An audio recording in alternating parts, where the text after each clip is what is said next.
মহারাজ, যে উপকারীর ক্ষতি করতে চায় তার জায়গা ওই খাঁচাতেই হওয়া উচিত। এবার আপনি আরাম করুন, আমি চললাম।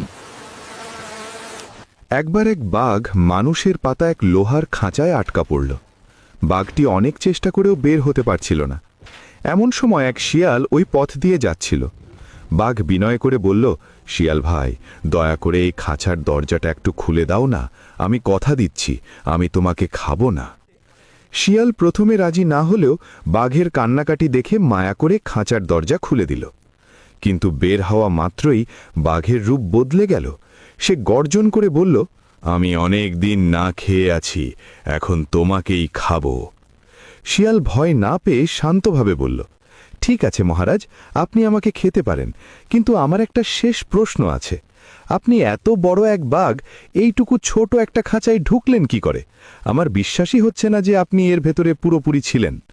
বাঘ বিরক্ত হয়ে বলল, বিশ্বাস হচ্ছে না? এই দেখো, আমি এভাবেই ভেতরে ছিলাম। এই বলে বাঘ আবার খাঁচার ভেতর ঢুকে পড়ল। বাঘ ভেতরে ঢোকা মাত্রই শিয়াল এক মুহূর্ত দেরি না করে খাঁচার দরজাটা বাইরে থেকে আটকে দিল। বাঘ আবার বন্দী হয়ে গেল। মহারাজ, যে উপকারীর ক্ষতি করতে চায় তার জায়গা ওই খাঁচাতেই হওয়া উচিত। এবার আপনি আরাম করুন, আমি চললাম।